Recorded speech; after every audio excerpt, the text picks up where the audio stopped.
Mumbai Pune express सेवा आजपासून पुन्हा सुरू। खंडाळा घाटामध्ये दरड कोसळल्याने ठप्प झाली होती सेवा। डेक्कन क्वीन आणि इंटरसिटी आजपासून पुन्हा धावणार।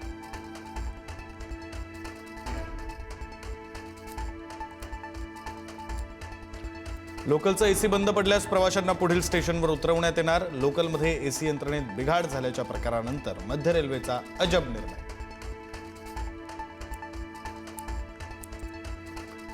एसटी महामंडळानं लागू केलेली तात्पुरते 10% भाडेवाढ 31 जुलैपर्यंत कायम। डिझेल दरवाढीच्या पार्श्वभूमीवर एसटी महामंडळाचा निर्णय। एसटी महामंडळावर इंधन दरवाढीचा आर्थिक भार।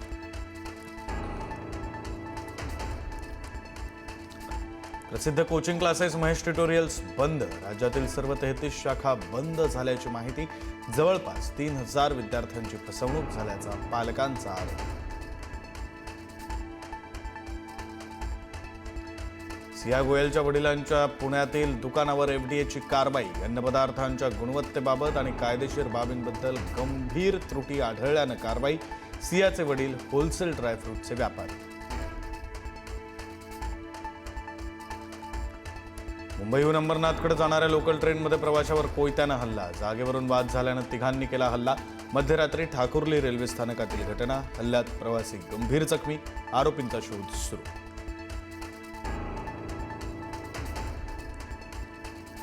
वर्धा जिल्ह्यातील सावंगीमध्ये 12 वर्षीय बालिकेची दगडानं ठेचून निर्घृण हत्या।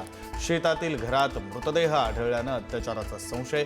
घटनेनं परिसरात संतापाची लाट। आरोपीचा शोध सुरू।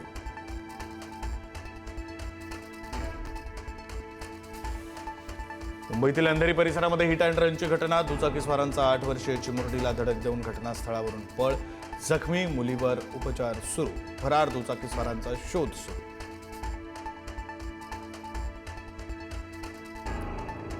नाशिकमधील भावली पर्यटक हल्ला प्रकरणातील आरोपींची पोलिसांकडून धिंड। पर्यटकांच्या मनातील भीती दूर करण्यासाठी पोलीस ॲक्शन मोडवर।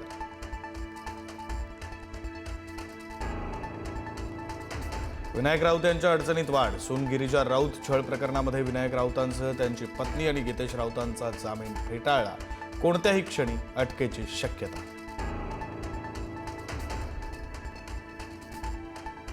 मराठवाड्यामध्ये 17.65 लाख हेक्टर जमिनीवर दुबार पेरणीचं संकट। गडद पावसानं दडी मारल्यानं पाण्याअभावी खरीपाची पिकं धोक्यात।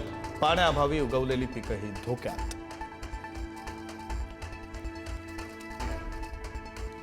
संत तुकाराम महाराजांच्या पालखीचं बारामतीहून पंढरपूरकडे प्रस्थान। काटेवाडीमध्ये पार पडणार डोळ्यांचं पारणं फेडणारं मेंढ्यांचं रिंगण, तर माऊलींच्या पालखीचं आज पहिलं उभं रिंगण। सोनम वांगचुक यांच्या उपोषणाचा आज 18वा दिवस। 20 जुलैला संसदेवर निघणाऱ्या शांततापूर्ण मोर्चात सहभागी होण्याचं वांगचुक यांचं आवाहन।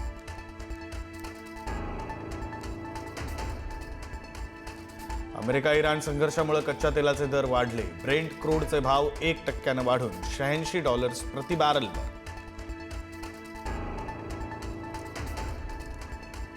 इंग्लंडचा धुव्वा उडवत अर्जेंटिना सलग दुसऱ्यांदा फायनलमध्ये। शेवटच्या 7 मिनिटात फिरला सामना। अर्जेंटिनानं इंग्लंडचा 2-1 उडवला धुव्वा।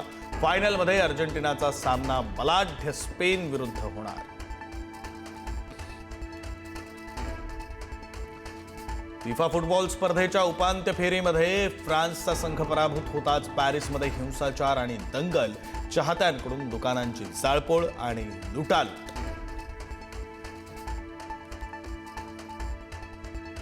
भारत विरुद्ध इंग्लंडमध्ये आज दुसरा वनडे सामना। दुसरा सामना जिंकून मालिका खिशात घालण्यासाठी टीम इंडिया सज्ज। दुखापतीमुळे कर्णधार शुभमन गिल संघाबाहेर।